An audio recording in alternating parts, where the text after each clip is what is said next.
Hey, how you doing? I just shot this video, so now I'm doing the preamble for it. What you're about to see here is it's custom built-ins, Craftsman style uh, built-ins. I did a whole wall, and then opposite wall, I built two long shelving units. The client pulled a fireplace surround from a house across the street that was being torn down, and it was very Craftsman, and he loved it. It was massive. He has a fireplace in his living room, but it was way too big to work for his fireplace. Now, I did this job a few years ago, and after I did this project, he gave me a deposit to do a fireplace surround in the same style. And then he went dark on me. I never heard back from him. And so he came by the shop this morning when I was over there cleaning out the truck and all that, and he wants me to get back to it. So it'll be a fun project. But what you're going to see here is what I went through the first time. And it's a lot of work. And I'm not sure you're going to kind of get it all as I'm showing you what I did. But as per usual, it's just kind of like, hey, this is what I'm seeing in the picture. Here's what I'm doing here. And then you get to see it when it's done. And it came out fantastic. The client himself did the finish work. He's pretty good at that sort of thing, real crafty guy. And I'm just trying to, I can't see myself. I'm looking into the lens here. You guys know how it is. But, I kind of forgot all these details. And as I went through the picture folder, as you're about to see, I'm reminding myself of what I did. And I had to figure all this stuff out. And this is floating shelving on the wall. And I'm going to show you more built-in projects as I go. And of course, freestanding pieces. I want to get to the tables and all the chair I already showed you. Again, the whole point of this is to show you here on the YouTube channel, now that I have more subscribers and more viewers, my capabilities, what I've been doing for a long time. And this is a relatively recent project when you think about it.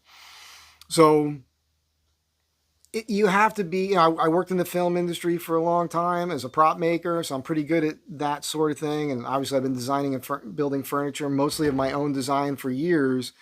But in this case, he had a piece and I had to mimic those details. So I had to figure out how to make the parts to mimic the details. And oftentimes what I'm doing is I'm going into your house and meeting you, and maybe you've been collecting all sorts of furniture and different items over the decades, and you want a piece, you want a coffee table, let's say, and you want to tie everything together. Well, I might take design elements from different pieces you have and incorporate them in that table so it looks like your whole life was planned now up until this point.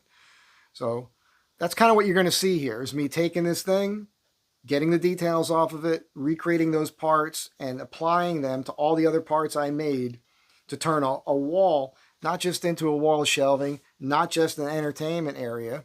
We took the old mantle. It was so massive, we were able to put a TV in there. All right. And then all the book shelving around it. That whole wall now is art.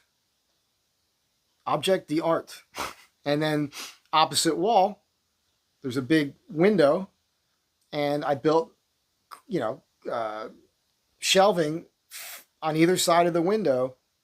And the neat thing, and I point this out at the end of the video, and I totally forgot this till I was looking at the sketch of it. I made it so that the shelves line up with the mutton bars in the glass on the window. So aesthetically, it's pleasing to the eye when you look at it. Most people, I don't think, would have noticed that. They would have just built some boxes, put them up as shelving units, and it would be over. And the shelves would be off of what the mutton bars are, and that would just confuse the hell out of you. I don't even think this client remembers me doing that, but when I go over there, I'm going to remind him, because it just kind of shows how good I am at this. Anyhow, I'm pretty good, pretty stinking good. I'm about to prove it to you. Don't go anywhere. Watch this. It gets good. Trust me.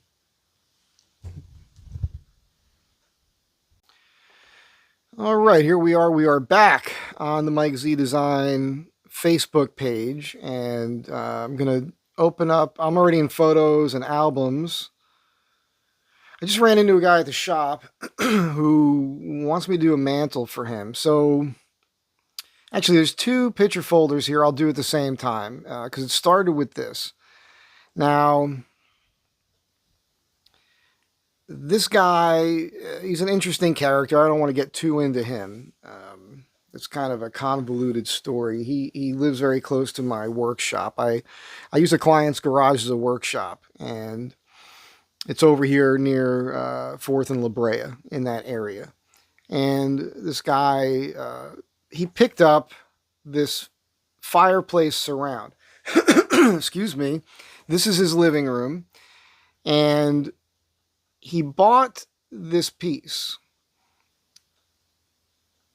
and he wanted me to mimic the details on this. You can see these pyramids on here, and these through cuts, these relief cuts and everything, and the step on here. You'll see all this in detail. And what he wanted me to do is he wanted me to use this on this wall and create an entire built-in of shelving on this wall with these details. And this is from a Craftsman home that was right across the street from his house. They were tearing it down, excuse me, and he pulled this out of the house. So we're going to start with this. This was a rough sketch. I always work from rough sketches. The idea was we're turning it into an entertainment center / library. And so I kind of sketched roughly this, where I put a TV in here because it's big enough for that. I was going to build a box that it all sits on, and then this is all open shelving. So here we go. These are the details.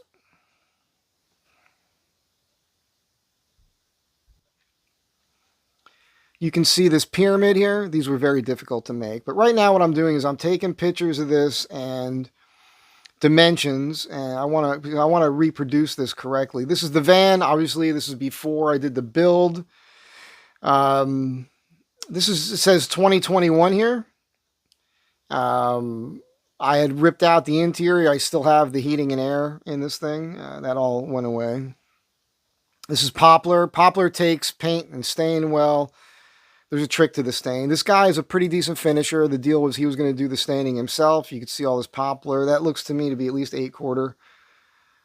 And these are just materials. This is my preliminary milling. You guys see me do this before. I'm doing some glue ups here. Setting up the table saw. Looks like I've face joined. Now I'm resawing. All these boards have been resawn. I'm doing the resawing here. You guys have seen this enough now. You know what you're looking at. Wow, that's the old roof rack system I made for the van. Built off the, I don't want to get all into this. That's the old roof box I had up there. Okay, this is a jig for the, oh, okay, so I found this online, a jig for butterfly mortises. I always used to freehand cut them, and now I can make them a little bit more safely and more uniform. Now I'm laying out here for the pyramids, it looks like to me. Those pyramids are flat on the top, so you see what's going on. And for me to do this correctly, I had to put the fence on the other side of the blade because the blade tips at 45 degrees in one direction. So, oh, I see what I did here. Okay, it's good. I have to refresh my memory because this guy came to the shop today and he now wants me to do an actual fireplace mantle in his home now to mimic this. And I was going to have to look this up anyhow. So I'm using my Accumiter gauge here to make these. And that's not easy, man. It's kind of dangerous, but I nailed it. And those are all solid wood I made out of poplar. Back to milling wood, milling wood, milling wood. This here I'm laying out on the end grain the detail that I'm mimicking off the existing fireplace surround that he bought that we're basing all our details off of. There we go, nice tight shot of that.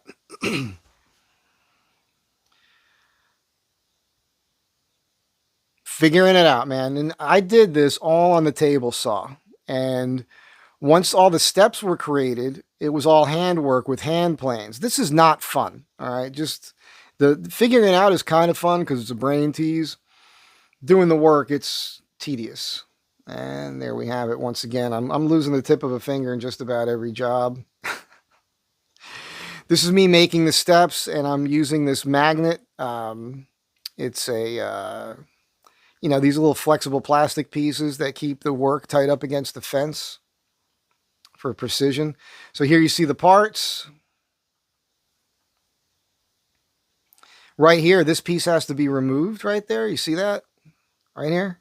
Hasn't been removed yet. On any of these pieces, it looks like. So we have one here. We have one here. We see there was a step here. Then there was a step on this side. And now I'm doing the step here. And I just have to remove that part. And then the rest of this will all be hand tools. I'm sure I probably show that. Here you go. Nice tight shot of this happening.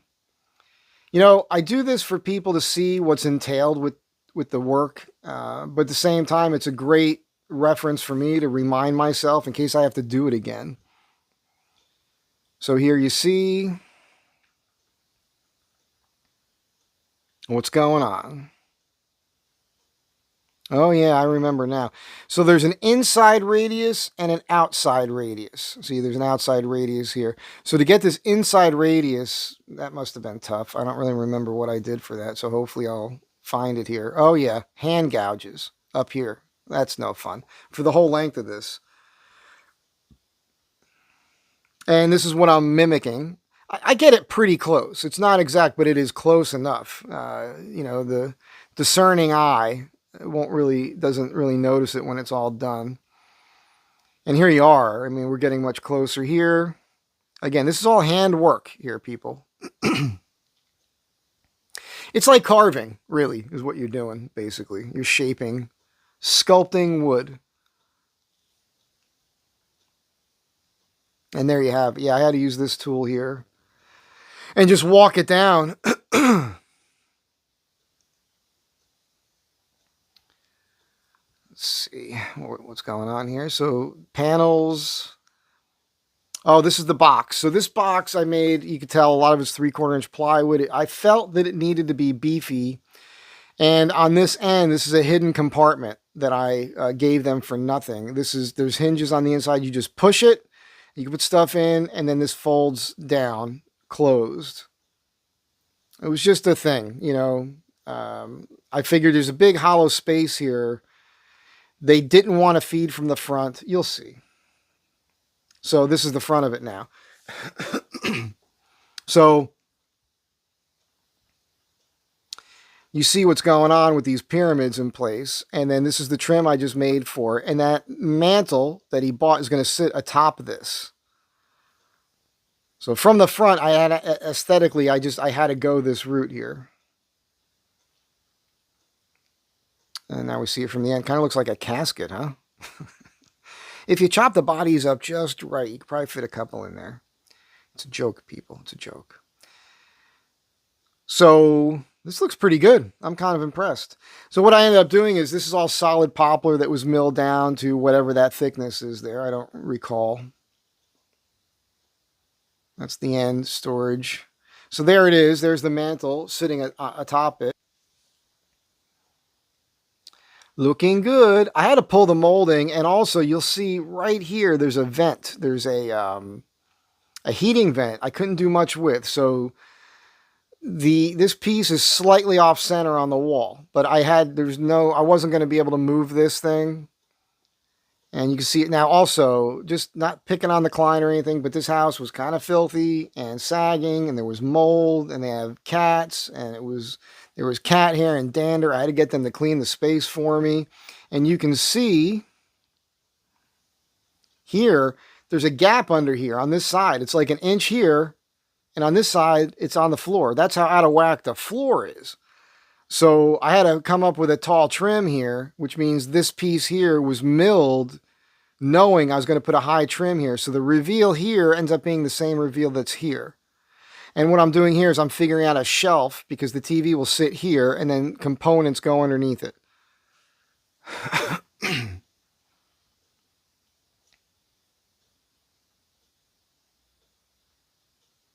Just all the different angles, so you get a good look at what's going on here. It's a lot of work, as you can tell. think these are probably, I don't know what this is. These are parts for the upper shelves, I think. This is a tall column that's going to go along the wall on one side, and here's the two columns. And this edge here gets scribed to the left wall. This edge gets scribed to the back wall. This edge gets scribed to the right wall. The edge down here gets scribed to the back wall. Once they're in place, I can build off of that. But these two columns, everything's built off of them, and they have to be sitting perfectly plumb in both directions.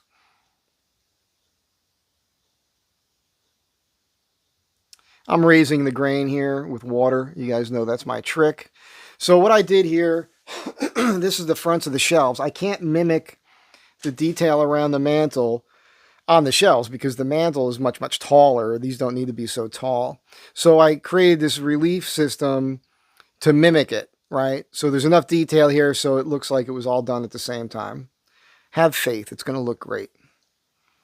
Look how happy I am. So what I'm doing here is I'm using a Japanese saw and I'm cutting back this crown molding. This was not original to the house. This was put in some time ago, and there was strip lighting in here that makes the ceiling glow at night. It's pretty cool, but it hadn't been working in a long time, and I suspect this was actually put in like the 1960s or 70s. And so again, I'm cutting the straight line so these pieces can go up in there. And there you have it. So this topper here, there's one over here that matches. Let's see if I can get that tight for you. You see these cleats here. So the shelving that's going to go all across here all starts building off of these two cleats. That's the left side in place. I'll make it a little bigger for you. You see what's going on here. And this all cantilevers over this. So, you know, I put cleats on the wall, and these are they're basically, for a lack of term, hollow boxes, and they're going to support the shelving. Again, you know, just these are, you know, kind of tight shots of this here. I look at my stuff years later, and I'm kind of impressed what I went through. This was a sander I had, this Milwaukee. I forgot about this. This was a heavy-duty Milwaukee machine that broke down on me a couple times. Even my Festool, I had to replace this pad here. You know, your tools wear out. You know, if you use them, if you're a professional, and you can save money by buying replacement parts and repairing it. So you'll see that in most of my videos. A machine goes down or something, and I got to figure it out. It looks to me that I'm trimming the handles on this clamp. I guess I thought they were too long for some reason. You know what? I think for this project, I needed them, and they wouldn't fit. So I trimmed the handles down so I could use them on the job during the install. And you see here, I have the old Jorgensen clamps underneath, and I'm mimicking the length. So these Rockler handles were just too long.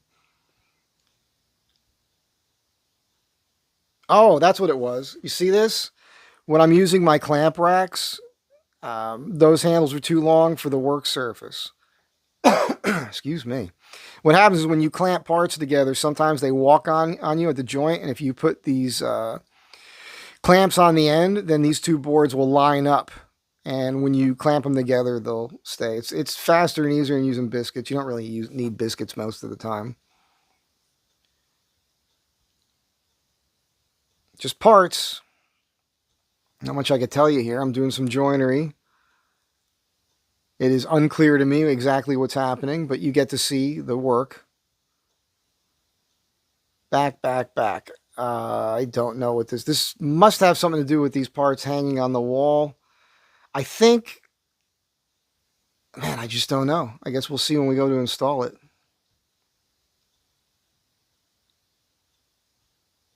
It's so crazy looking back on this. Oh, this is a shelf, and I put cleats on those parts, and the idea is they slide right over the cleats, so they just float in place. You'll see all this. And the tremendous amount of sawdust that you make in this place. I guess what's happening is here is for some reason, I think I had a piece on the wall that this was going to register into. I don't know why. Oh, I know why now. I think I know why. I think I had a cleat. Well, we'll see. There's no point in getting mired down and making this video longer than it needs to be. We're already at like 15 minutes. Let's get through this. I'm making a jig here, so those lines line up, and oh, I see. So what I did here, instead of shaping it like I did on the table saw with the other part, I made these parts and I just glued them on. So that's a solid piece of wood here, and I glued this piece on instead of shaping it in. There we go. Pretty ingenious, if I do say so myself. Let me wrench my neck here while I pat myself on the back. So there's different depths of shelves depending on where they are. These are the small bookshelves that run down next to the TV unit, which was the old fireplace mantle. The upper shelves are deeper. And these are super substantial, man. I mean, these are not going to sag for any reason. These are the upper shelves that slide over the cleats. So these were mocked. They have a front part, and then there's a top and bottom of, looks like I used 3/4 inch because I wanted these to be rock solid, and they slide over the cleats. You'll see. You'll see. You could just tell, though, there's just so much work in here because there's 1, 2, 3, 4, 5, 6, 7, at least 7 parts to each one of these shelves, and each one required a lot of work. So here they are. Now they're slid in place, and you can see what's going on. So these are hollow shelves, basically, and there's cleats on the wall, and then there's cleats on the sides here. There's cleats on the sides of these. And so these shelves are supported on each side and across the back. So they are rock solid, man. I could climb on this 200-pound man. I can go up here and sleep on these shelves. That's how rock solid they are. Now this is an interesting point here. I made these brackets. You'll see when they come into play here. And the client made me change this after the fact. It was kind of a contentious moment, but I did it for him. We'll get to that. So he did not like how thick these were. He asked me to make them narrow. But here we have all the shelves are up. So the shelves on one side are longer than the shelves on the other. And that's because this is off center, because this vent is there and I couldn't move that. Now, when it's done and it's stained, you don't notice it so much, you know, and the way I kind of faked everything is this box here and this box here are centered on this piece. So there's an optical illusion that the whole piece is centered. So you can see that this shelf here, these two shelves really, are longer than these two, right? These shelves here are longer than these. But it's not something, once all the stuff is on there, that jumps out at you. But you understand I had no choice because this big giant vent thing was here and he didn't want me to mess with that. That would have been a big deal. So we're working within the parameters that we have. Bunch of angle shots for you. So here I am. I have to remake those brackets with thinner material. That was no fun. You know what I think is going on here is that these shelves are held with a cleat here and where they fit in on the columns, and that's it. And these are basically floating. The brackets float, and they just keep the shelf from tipping on the outside end. I think that's what's going on. And I had to put the holes on the shorter shelves because that's where there was a stud. And if you look at the longer shelves, of course, these are the back sides, I was able to put these catches all the way on the end. That is what's going on. And here I'm mortising in the bottoms to make a neater connection. You can see here, blow that up for you. That's what's going on here. Now I remember. So yeah, there's a cleat on the wall, just a little part that this slides into. And then the other end, you can see there's an open mortise, slot mortise here. That fits over the cleat that's on the column. This might not be, you might not understand what's going on here, but you'll see it as I install it, I think. Just showing off the work. So what's happening here is these shelves here, there's a stud right here. And so inside each one of these shelves, there's a little block of wood that's screwed into the stud that shelf fits over. And then there's a little set screw. So I think on the higher ones, I put a set screw at the top that you can't see. And on the lower ones, I put a set screw from the bottom up. And the same thing on the ends over here. So there's a block of wood screw in this column that this shelf slides over. And then on the top, I put a set screw. So these shelves can't pull off the wall unless you remove the screws. There's one screw here. There's one screw here. And then this whole thing slides right off. That's how I did the construction. So it's invisible construction, right? Everything is floating. This is not an easy thing to do, right? This is atypical shelving. Most people will build giant boxes and over support it, and it's not aesthetically pleasing. And what I'm doing here, and not to be, too full of myself, I turned this whole wall into art based off of this fireplace mantle. Okay? That's why I get the big bucks. This is, most guys would not even take a project on like this. It's just, especially when you factor in the people that you're dealing with. It can be a little kooky sometimes.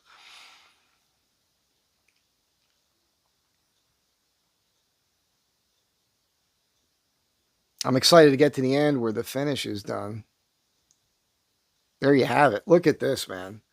So he did the staining and the finish, the clear himself. He did a phenomenal job. I mean, I was just taking him at his word that I don't know what's going on here. Oh, there's some tape here, I guess he's got here when he was doing his work. But you could see this now with all the books on it. And as I stated, it's not super obvious that this is all off center. He didn't get the color exactly right, but he did a very good job. And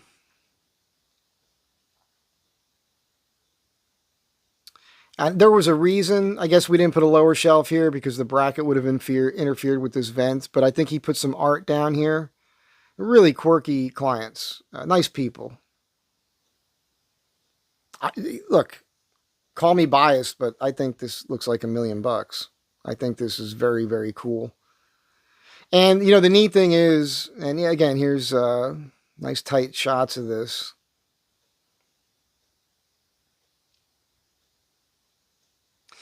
The neat thing is that the house was built in the 1920s. This fireplace mantle was taken out of a house from the same period. And now, okay, whoops. So now when you look at this, there we are. It kind of looks like, and it should, that this piece was there originally when the house was built. And I think it's pretty cool. Now, of course, this is right after I did it, so this might be a little sloppy here with their wires and, with all the components down here, and you can see that. But I'm certain that they tucked all that away. There's a piece of sandpaper sitting here, the Christmas lights. Let me show you another folder real quick because I did another project at the very same time. Oh, man. I apologize. Let's go back over here. Photos, back to albums. Yeah. So across the room, on the other side, I also made 2 very tall shelving units. So this is directly opposite the wall you just saw me finish. And you can see here, I guess I didn't get pictures of them finished, so I'm looking forward to that. You can see here, I mimicked all those details, just, narrower. And these are hard, solid wood, floating shelves, running on cleats. And this was a big, oh, you know what? Let me go ahead and scroll through these real fast for you. Probably some fun stuff in here. Here's the rough sketch. This is the window. What I did here, these are a sketch of the mutton bars in the window, and I made the shelves line up with the mutton bars in the glass on the window. Again, nobody else would have done that. Nobody would have thought to do that, I don't think. This is the roof of the van. This is after I did the big deck. Remember the deck build? Boy, that was a project that I built out of my head. Super strong. I'm standing on the roof deck here, getting my material at Bonhoff Lumber. There's the van. That was with the big lift. That's after the deck was done. This was 2022. Wow. Okay, we're milling up lumber. I don't have to talk you through this. You've seen it already. So here I am. I'm measuring again. This is the mantle, and I'm getting the measurements for the moldings to mimic that as closely as I can. There's our wall again. So the light that's shining on that right now is coming from the front window. I mean, again, I don't have to talk you through every one of these photos, I don't think. It's just making the parts. I think the big one was pointing out how I laid it out, which we'll see at the end here. But this does demonstrate. So I'm doing a combination of solid wood and plywood. Obviously, these are the sides of these units, and the whole thing is in pieces, and then it assembles like an erector set on site. And this is the back hollow side. So I'm able to put cleats on the wall, fit these parts over the cleats, and then put set screws in to hold them in place. That's the shelving. So these are the sides of them. We'll call each one a bookshelf, I guess. It's not freestanding, it's built in. They're basically big boxes with shelves in them. So this is the sides that we don't really see. So if you were standing at the window, there's these big curtains that hang that kind of block this. But I went the extra mile here on this. So it would look right, because it's the right thing to do. You should always, do it to the best of your ability. Don't take any shortcuts. So here I am again, making these moldings. All right. You start with the step process and you work it until it looks like this.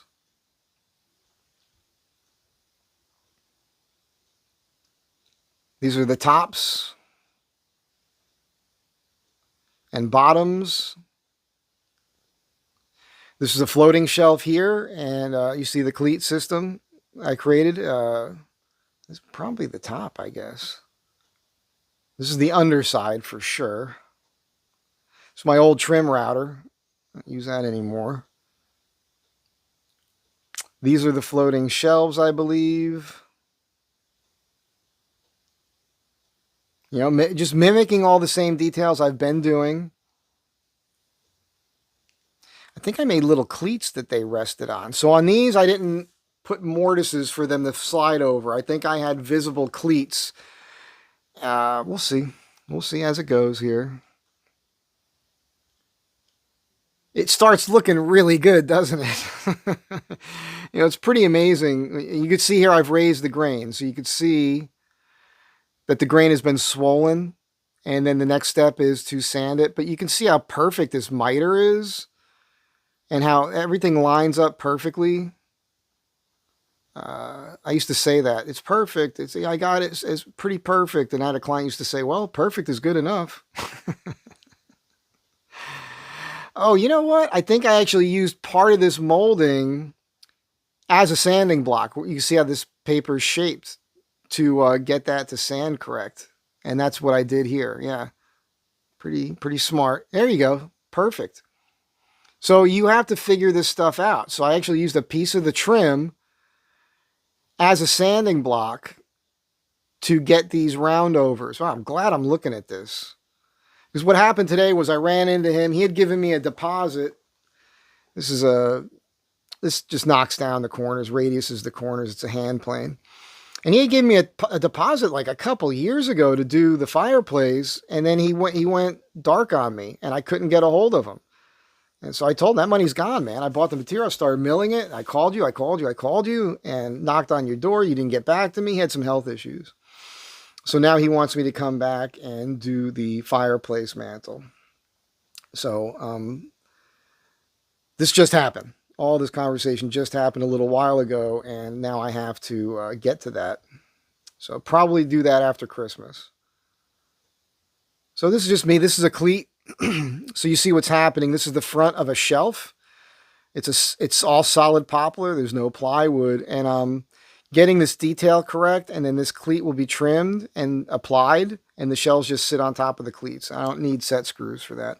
And you can see the tremendous amount of sawdust you end up creating when you do projects like this. This is one of the side panels. Yeah, black mold in the walls. I mean, you could see there's, animal hair in here. When you're working in people's houses, you just never know what you're dealing with. And this stuff can make you sick when you're working. I told him about this, and he went in and they got bleach and they killed all this stuff and cleaned it up. But this is unforeseen things. This was a very tall base molding I removed, and all this mold was behind it. And you see the mold down here. And you know what? I remember it kind of smelled like cat pee and everything. You see the stains in the floor. It's just one of those things. Like, some jobs are just kind of disgusting, and people are paying you to do it, and you can say no to any project. But I took this on. The money was right. It was right across the street, basically, and I just dealt with it. There's kind of a pain in the ass factor. Now, here's where you can kind of see. You see the mutton bar here? You see the shelf? You see the mutton bar here? You see the shelf? Mutton bar, shelf, mutton bar, shelf. When I say nobody else would have done this, I find it hard to believe that many other people would have thought to line the shelving up with the mutton bars in the windows. I did it because I knew, looking at it, if these shelves didn't line up, it would have bothered me in my mind aesthetically. It just would bother everybody.